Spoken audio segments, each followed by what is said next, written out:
नमस्कार, दिन भर की बड़ी खबरों में आपका स्वागत है। मैं हूं आपके साथ मानसी। आज इस बुलेटिन में बात होगी दिल्ली चुनाव में राहुल गांधी की एंट्री से बदले सियासी समीकरण की, बिहार एनडीए में बड़े टकराव की, जानेंगे महाराष्ट्र में सरकार बनाने के बाद कैसे बिखर रहा है एनडीए, अमित शाह के बयान से क्यों नाराज हुए शरद पवार, देखेंगे एमपी में बीजेपी ने सिंधिया के समर्थक के लिए बदल दिए नियम, और बुलेटिन के आखिर में देखेंगे जाने माने कार्टूनिस्ट इरफान की किस खबर पर पड़ी तिरछी नजर।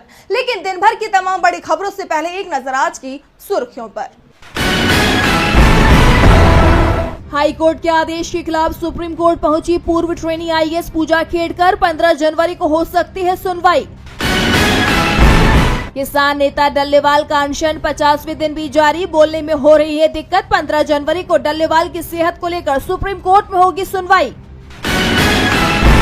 भारत के लोकसभा चुनाव 2024 पर जुकरबर्ग के बयान ने बढ़ाई मेटा की मुश्किलें, संसदीय समिति भेजेगी समन। और तेजी के साथ बंद हुआ शेयर बाजार, सेंसेक्स 170 अंकों की बढ़त के साथ 76,500 अंक पर हुआ बंद, निफ्टी 122 अंकों की तेजी के साथ 23,208 अंक पर हुआ बंद। ये तो थी सुर्खियां। अब बात आज की सबसे बड़ी खबर की। दिल्ली विधानसभा चुनाव में कांग्रेस नेता राहुल गांधी ने आम आदमी पार्टी के साथ गठबंधन की सभी संभावनाओं पर ब्रेक लगा दिया है। राहुल गांधी ने 2 दिन में दिल्ली की सत्ताधारी पार्टी आप के खिलाफ बेहद तीखे हमले किए हैं, तो बीजेपी को भी नहीं छोड़ा है। राहुल गांधी के तेवरों के चलते अब आप मुश्किल में दिखाई दे रही है, और इसी के चलते अब आम आदमी पार्टी भी कांग्रेस पर पलटवार कर रही है। कांग्रेस के तेवरों से साफ हो गया है कि दिल्ली में इस बार 3 दलों के बीच कांटे का मुकाबला होगा। देखिए ये रिपोर्ट। राहुल गांधी ने सीलमपुर से दिल्ली में चुनाव प्रचार का आगाज किया। उन्होंने इस दौरान दिल्ली के सीएम अरविंद केजरीवाल और पीएम मोदी दोनों पर ही निशाना साधा। राहुल ने कहा कि मोदी और केजरीवाल में कोई अंतर नहीं है, दोनों झूठे वादे करते हैं, दोनों में से कोई भी अडानी के खिलाफ नहीं बोलता। इसके बाद दूसरे दिन भी उन्होंने दिल्ली की ऐसी तस्वीर दिखाई जिसे देखकर लोग आप सरकार से सवाल कर रहे हैं कि 10 साल में केजरीवाल ने क्या किया। आज मकर संक्रांति का दिन भी था। ऐसे में राहुल गांधी दिल्ली के रिठाला पहुंचे और स्थानीय लोगों के साथ दही चूड़ा भोज में हिस्सा लिया। इस दौरान उन्होंने खासकर पूर्वांचली समुदाय के लोगों से संवाद किया और इनकी समस्याओं पर चर्चा की। इसके बाद राहुल गांधी ने एक वीडियो पोस्ट किया जिसमें दिल्ली की खराब दशा को दिखाया गया है। केजरीवाल सरकार से सवाल किया है कि जो वादा कर रही थी कि दिल्ली को पेरिस जैसा बना दिया जाए, लेकिन दिल्ली की हालत 10 साल में बेहद खराब हो गई है। राहुल गांधी के तेवरों से यह साफ हो गया है कि दिल्ली में इस बार कांग्रेस पूरी ताकत से चुनाव लड़ने की तैयारी में है। पार्टी नेताओं से भी राहुल गांधी ने आप और बीजेपी दोनों के ही खिलाफ आक्रामक अभियान चलाने का निर्देश दिया है। तो दूसरी तरफ आप के लिए अब 2 मोर्चे पर चुनौती बढ़ गई है, और दिल्ली के पूर्व सीएम अरविंद केजरीवाल ने भी बीजेपी के साथ अब कांग्रेस को भी निशाने पर लिया। केजरीवाल ने कहा कि राहुल गांधी ने मेरे खिलाफ बहुत कुछ बोला, पर मैं उनके बयानों पर कोई टिप्पणी नहीं करूंगा। उनकी लड़ाई कांग्रेस बचाने की है, मेरी लड़ाई देश बचाने की है। केजरीवाल के इसी बयान पर बीजेपी आईटी सेल के प्रमुख अमित मालवीय ने जवाब दिया था कि देश की चिंता बाद में करो, पहले नई दिल्ली सीट बचाओ। इसी को लेकर केजरीवाल ने बीजेपी और आप पर सवाल उठाए हैं। केजरीवाल ने बीजेपी पर भी हमला किया है और कहा है कि बीजेपी के नेता वोट खरीदने की कोशिश कर रहे हैं। जनता बीजेपी से साड़ी, जूते, जैकेट, पैसे, सोना सब कुछ ले ले, लेकिन अपना वोट नहीं बेचे। दिल्ली की सियासत में इस समय जबरदस्त घमासान दिखाई दे रहा है, तो वहीं पटना में भी सियासी गर्मी बढ़ गई है। पशुपति पारस 15 जनवरी को दही चूड़ा भोज का आयोजन कर रहे हैं। एक दिन पहले उनके भतीजे ने भी दही चूड़ा भोज का आयोजन किया, लेकिन चिराग पासवान के कार्यक्रम से सीएम नीतीश कुमार नाराज होकर चले गए। तो क्यों चिराग से हुए नाराज नीतीश, जानने के लिए देखिए ये रिपोर्ट। दही चूड़ा भोज को लेकर पहले से ही बिहार की सियासत में हलचल मची हुई थी। इंतजार 15 जनवरी को पशुपति पारस के घर होने वाले आयोजन पर था, लेकिन उससे पहले ही एनडीए के अंदर दरार खुलकर सामने आ गई है। खासकर नीतीश कुमार के साथ चिराग पासवान ने जो किया, उसने तो सियासी गलियारों में नई चर्चाओं को जन्म दे दिया है। जानकारों का कहना है कि चिराग ने बीजेपी आलाकमान के इशारे पर ऐसा किया है। दरअसल मकर संक्रांति के अवसर पर केंद्रीय मंत्री चिराग पासवान के यहाँ आयोजित दही चूड़ा भोज के लिए मुख्यमंत्री नीतीश कुमार पहुंचे थे, लेकिन बगैर कुछ खाए ही वापस लौट गए। नीतीश के पहुंचने के बाद भी चिराग वहां पर मौजूद नहीं थे और फिर बिना मिले ही एलजेपीआर ऑफिस से नीतीश कुमार वापस लौट गए। नीतीश ने पूर्व केंद्रीय मंत्री एलजेपी के संस्थापक रामविलास पासवान के चित्र पर पुष्प अर्पित किए और फिर वहां से निकल गए। अब हैरानी की बात यह है कि इस खबर की चर्चा पूरे देश में हो रही है, फिर भी चिराग ने अभी तक इस मामले पर चुप्पी साधे रखी है। उनकी तरफ से खेद तक नहीं जताया गया है। इसलिए कहा जा रहा है कि चिराग ने बीजेपी आलाकमान के इशारे पर ही ऐसा किया है। ऐसा करके नीतीश को एनडीए से दरकिनार करने की रणनीति बनाई गई है। इसी के साथ ही अब सभी की निगाहें पशुपति पारस की तरफ से आयोजित किए गए दही चूड़े भोज पर टिक गई हैं। देखना होगा कि उनके कार्यक्रम से आने वाली तस्वीरें क्या संकेत देती हैं, क्योंकि इस कार्यक्रम में लालू यादव, नीतीश कुमार और राज्यपाल आरिफ मोहम्मद खान भी पहुंच सकते हैं। तो क्या इस कार्यक्रम के बाद नई संभावनाओं को जन्म मिलेगा? बिहार एनडीए में दरार साफ साफ दिखाई दे रही है तो महाराष्ट्र में भी टकराव तेज हो गया है। एनडीए गठबंधन के तीनों ही दलों ने अकेले चुनाव लड़ने का ऐलान कर दिया है। बीजेपी पर सहयोगी दलों को कमजोर करने के लिए आरोप भी लगाए जा रहे हैं। तो क्या है पूरा मामला, देखिए ये रिपोर्ट। महाराष्ट्र में आने वाले चुनाव अब बीजेपी महायुति गठबंधन के साथ नहीं लड़ेगी। महाराष्ट्र के सीएम देवेंद्र फडणवीस ने पार्टी के राज्य स्तरीय सम्मेलन में कहा कि कार्यकर्ताओं को अकेले चुनाव लड़ने के लिए तैयार रहना होगा। बीजेपी विधायक ने कहा कि बैठक में फडणवीस ने साफ कह दिया है कि मई महीने में प्रदेश में निकाय चुनाव कराए जाएंगे। उन्होंने उम्मीद जताई कि जनवरी के आखिरी में सुप्रीम कोर्ट निकाय चुनाव के आरक्षण पर फैसला सुना देगा। उसके 100 दिन बाद निकाय चुनाव कराए जा सकते हैं। राज्य के 29 नगर निगम, 257 नगर परिषद, 26 जिला परिषद और 289 पंचायतों में चुनाव होंगे और इस चुनाव में बीजेपी अकेले चुनाव लड़ेगी। वो किसी भी दल के साथ गठबंधन नहीं करेगी।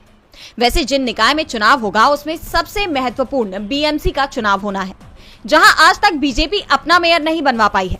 शिवसेना और एनसीपी के साथ गठबंधन विधानसभा चुनाव के लिए था, लेकिन अब निकाय चुनाव में बीजेपी महायुति में नहीं रहेगी। तो दूसरी तरफ अजित पवार की एनसीपी ने भी साफ कर दिया है कि वो भी अकेले चुनाव लड़ने को तैयार है। इससे पहले एकनाथ शिंदे ने पार्टी कार्यकर्ताओं के साथ बैठक में साफ कह दिया था कि शिवसेना महायुति में रहकर चुनाव लड़ेगी, फिर भी अकेले चुनाव लड़ने की भी तैयारी करनी होगी। और अब शिवसेना की तरफ से भी अकेले चुनाव लड़ने की तैयारी शुरू हो गई है। महाराष्ट्र में दिख रहे टकराव का असर दिल्ली विधानसभा चुनाव में भी दिखाई दे रहा है। अजित पवार की एनसीपी दिल्ली में बीजेपी के खिलाफ चुनाव लड़ रही है, तो एकनाथ शिंदे भी आधा दर्जन सीटों पर उम्मीदवार उतारने की तैयारी में जुट गए हैं। संकेत साफ है, बीजेपी सहयोगी दलों को कमजोर करने की जो साजिश रचती दिखाई दे रही है, उसके बाद उसके सहयोगी ही उसकी चुनौती बनते दिखाई दे रहे हैं। विधानसभा चुनाव के बाद से ही महायुति गठबंधन बिखरता दिखाई दे रहा है तो बीजेपी के नेताओं के तेवर भी बदलते दिखाई दे रहे हैं। अमित शाह ने उद्धव ठाकरे और शरद पवार के खिलाफ बेहद आपत्तिजनक टिप्पणी तक कर दी है, जिसे लेकर अब शरद पवार ने जवाब दिया है। तो क्या कहा है पवार ने, आइए देखते हैं इस रिपोर्ट में। भले ही महाराष्ट्र में विधानसभा चुनाव खत्म होने के बाद सरकार बन गई हो, लेकिन पार्टी नेताओं की बयानबाजी थमने का नाम नहीं ले रही है। इसी कड़ी में एनसीपी एसपी के प्रमुख शरद पवार ने केंद्रीय गृह मंत्री अमित शाह को बड़ी नसीहत दे दी है। दरअसल 12 जनवरी को अमित शाह ने शिरडी में बीजेपी के सम्मेलन में कहा था कि महाराष्ट्र में बीजेपी की जीत ने 1978 में पवार के द्वारा शुरू की गई विश्वासघात की राजनीति को 20 फीट जमीन में दफना दिया है, जिस पर पलटवार करते हुए पवार ने कहा कि इस देश ने कई बेहतरीन गृह मंत्री देखे, लेकिन उनमें से किसी को भी अपने राज्य से बाहर नहीं निकाला गया। उनका इशारा सोहराबुद्दीन शेख मामले में 2010 में शाह को 2 साल के लिए गुजरात से बाहर निकाले जाने की ओर था, जिसमें 2014 में शाह को सभी आरोपों से बरी भी अब कर दिया गया है। शरद पवार ने कहा कि 1978 में मैं सीएम था, तब राजनीति में पक्ष विपक्ष के बीच इतनी कटुता नहीं थी।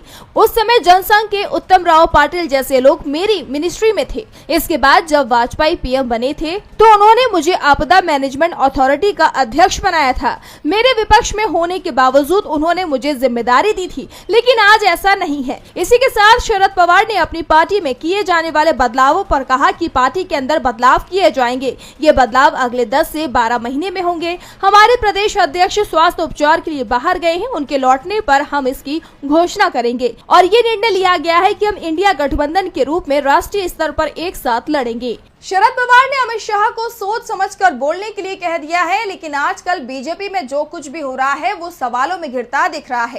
पार्टी के फैसलों पर अंदर से ही सवाल उठ रहे हैं। मध्य प्रदेश में तो ज्योतिरादित्य सिंधिया को खुश करने के लिए पार्टी का संविधान ही किनारे कर दिया गया है। तो क्या है पूरा मामला, आइए देखते हैं इस रिपोर्ट में। एमपी में बीजेपी के जिला अध्यक्षों की नियुक्ति को लेकर विवाद शुरू हो गया है और ये मामला शिवपुरी के नवनियुक्त जिला अध्यक्ष जसवंत जाटव को लेकर गरमाया हुआ है। आरोप लगाए जा रहे हैं कि जसवंत जाटव को जिला अध्यक्ष के पद पर नियुक्त कर बीजेपी ने अपने संविधान को भी ताक पर रख दिया है और कहा जा रहा है कि ऐसा करके बीजेपी ज्योतिरादित्य सिंधिया को खुश करने में लगी हुई है। दरअसल बीजेपी के संविधान की माने तो 6 साल तक सक्रिय कार्यकर्ता रहने पर ही बीजेपी नेता जिलाध्यक्ष बनने के योग्य होते हैं। और जसवंत जाटव की बात करें तो वो मार्च 2020 में कांग्रेस छोड़कर बीजेपी में शामिल हुए थे। यानी बीजेपी में शामिल होकर जाटव को बमुश्किल 4 साल ही हो रहे हैं और बीजेपी के संविधान के मुताबिक फिलहाल वो जिलाध्यक्ष बनने के योग्य नहीं है। इन आरोपों पर जसवंत जाटव का भी बयान सामने आया है। उनका कहना है कि वो इस मामले पर फिलहाल कुछ नहीं कहना चाहेंगे। ये पार्टी नेतृत्व का फैसला है और मैं इस फैसले पर कोई टिप्पणी नहीं करना चाहूंगा। बता दें कि जाटव पुराने कांग्रेसी रह चुके हैं और वो ज्योतिरादित्य सिंधिया के करीबी माने जाते हैं। और जब 2020 में सिंधिया ने कांग्रेस छोड़कर बीजेपी ज्वाइन की थी, तब सिंधिया के साथ ही जाटव ने भी पाला बदल लिया था। और अब जिलाध्यक्षों की नियुक्ति को लेकर बीजेपी पर अपने ही संविधान को ताक पर रखने का आरोप लगा है। हालांकि बीजेपी की ओर से फिलहाल इस पर कोई जवाब सामने नहीं आया है। सिंधिया समर्थक को पद देने के लिए नियमों को किनारे रख दिया गया है तो अमेरिका में डोनाल्ड ट्रंप के राष्ट्रपति चुने जाने के चलते उनके खिलाफ लगे गंभीर आरोप, जिसमें जांच के बाद उन्हें दोषी माना जा रहा है, वो फाइल बंद करने की तैयारी हो गई है। लेकिन ट्रंप इस रिपोर्ट को दबाने की कोशिश कर रहे थे, वो जरूर सामने आ गई है। तो क्या है पूरा मामला, आइए देखते हैं इस रिपोर्ट में। अमेरिका के नवनिर्वाचित राष्ट्रपति डोनाल्ड ट्रंप की परेशानी बढ़ती दिखाई दे रही है। कैपिटल हिल हिंसा मामले में ट्रंप पर कार्रवाई की तलवार लटकने लगी है, जिसके बाद उनके शपथ ग्रहण पर भी संकट के बादल मंडराने लगे हैं। दरअसल ट्रंप के खिलाफ 2020 में चुनाव नतीजे पलटने के आरोप में पहले से ही मुकदमा चल रहा है। इसके तहत ट्रंप पर अमेरिका को धोखा देने की साजिश, आधिकारिक कार्यवाही में बाधा डालने की कोशिश जैसे आरोप लगाए गए हैं। हालांकि ट्रंप ने सभी आरोपों से इनकार किया और खुद को निर्दोष बताया था। और अब अमेरिकी न्याय विभाग ने अमेरिकी संसद के सदस्यों को इस मामले की जांच रिपोर्ट भेजी है। इस मामले के विशेष अभियोजक जैक स्मिथ ने इस रिपोर्ट में कहा कि ट्रंप नतीजों को पलटने के लिए आपराधिक साजिश में संलिप्त थे। उनकी पूरी कोशिश थी सत्ता में बने रहने की। इस रिपोर्ट में यह निष्कर्ष दिया गया कि मुकदमे में ट्रंप को दोषी ठहराने के लिए सबूत तो पर्याप्त है, लेकिन 20 जनवरी को निर्धारित राष्ट्रपति पद पर उनकी वापसी ने इसे असंभव बना दिया। ये रिपोर्ट ऐसे वक्त पर सामने आई है जब ट्रंप ने ये साफ कर दिया है कि राष्ट्रपति पद पर काबिज होते ही वो इस मामले में सभी आरोपियों को बरी कर देंगे, ये पूरा मामला खारिज करवा देंगे। अमेरिकी मीडिया के मुताबिक ट्रंप ने इस रिपोर्ट को भी दबाने की भरपूर कोशिश की थी, लेकिन वे सफल नहीं हो सके और रिपोर्ट अब सार्वजनिक कर दी गई है। आपको बता दें कि ट्रंप के खिलाफ ये पहला मामला नहीं है। इससे पहले भी हशमनी मामले में ट्रंप को दोषी करार दिया गया है, लेकिन उनके राष्ट्रपति पद पर विराजमान होने के कारण कोर्ट ने उन्हें दोषी ठहराया और सजा के तौर पर बिना शर्त रिहाई दे दी। अमेरिकी इतिहास में ये पहली बार ऐसा हुआ है जब किसी पूर्व राष्ट्रपति को संघीय मामले में दोषी ठहराया गया है। ट्रंप एक मामले में दोषी ठहराए जा चुके हैं और अब एक और रिपोर्ट उनके खिलाफ आ गई है। साफ है कि इस बार अमेरिका को राष्ट्रपति के रूप में मिले डोनाल्ड ट्रंप की छवि दागदार हो गई है। तो वहीं प्रयागराज में इस समय दुनिया का सबसे बड़ा धार्मिक आयोजन चल रहा है। महाकुंभ में आज 3 करोड़ से ज्यादा लोगों ने डुबकी लगाई है। देखिए ये रिपोर्ट। महाकुंभ के दूसरे दिन भी प्रयागराज में श्रद्धालुओं का तांता लगा रहा। देश भर में आज मकर संक्रांति की धूम है और इस खास मौके पर प्रयागराज के संगम तट पर महाकुंभ का अमृत स्नान रहा। महाकुंभ का पहला अमृत शाही स्नान सुबह 6:15 बजे से शुरू हो गया था। वैसे तो अब तक इसे शाही स्नान ही कहा जाता था, लेकिन ये पहली बार है जब महाकुंभ में अमृत स्नान शब्द का इस्तेमाल किया गया। अखाड़ों ने ही ये नाम बदलने का प्रस्ताव दिया था। दूसरे दिन लगभग 3 करोड़ श्रद्धालुओं ने संगम में डुबकी लगाई। कुल 13 अखाड़ों में हर अखाड़े के स्नान के लिए 40-40 मिनट का समय तय किया गया था।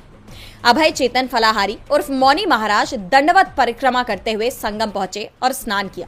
वहीं कथावाचक जया किशोरी भी पहली बार कुंभ में स्नान के लिए पहुंची थी। उन्होंने कहा कि हम अपनी संस्कृति, धर्म और संस्कार पूरी दुनिया को दिखा रहे हैं, जिससे युवा आकर्षित हो और उनका ध्यान भगवान और भक्ति से जुड़ सके। इस दौरान श्रद्धालुओं पर हेलीकॉप्टर से लगातार फूल बरसाए जा रहे हैं। हाथों में तलवार, त्रिशूल और डमरू लिए सन्यासी, पूरे शरीर पर भभूत, घोड़े और रथ की सवारी, हर हर महादेव का उद्घोष। ये नजारा था संगम के घाटों का। लेकिन अब जब स्नान हो चुका है तो श्रद्धालु वापस अपने आशियाने की तरफ रवाना हो रहे हैं। ऐसे में रेलवे स्टेशन और बस स्टैंड पर भारी भीड़ हो गई है। प्रयागराज रेलवे स्टेशन पर तो पैर रखने की जगह नहीं है। भीड़ पर काबू पाने के लिए और कोई अप्रिय घटना से बचने के लिए लोगों को हॉल में ही रोक लिया जा रहा है और आने वाली ट्रेन के हिसाब से ही टुकड़ों में प्लेटफॉर्म पर भेजा जा रहा है, जिससे ज्यादा भीड़ न बढ़ने पाए। दोपहर से ही ये व्यवस्था की गई है। पूरी संगम नगरी सीसीटीवी सर्विलांस पर है और घाट 7 लेयर की सुरक्षा घेरों से घिरे हुए हैं। अगले 1.5 महीने तक प्रयागराज पर सिर्फ देश ही नहीं बल्कि पूरी दुनिया की नजर रहेगी। और बुलेटिन के आखिर में देखेंगे जाने माने कार्टूनिस्ट इरफान की किस खबर पर पड़ी तिरछी नजर।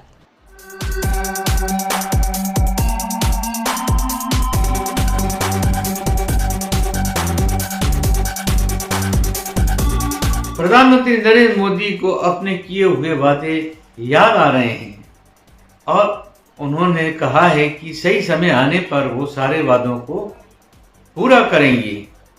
12 साल तो हो गए हैं। मुझे तो ऐसा लगता है जैसे उनके पास में कोई जादूगर वाला जैसे थैला है जिसमें तमाम तरह की चीज़ें होती हैं जिनको वो समय समय पर निकाल कर जादू दिखाते हैं, लोगों से तालियां बजवा लेते हैं, लेकिन जब देने का नाम आता है तो जादूगर की चीज़ें तो जादू करने के लिए ही होती है ना, देने के लिए नहीं।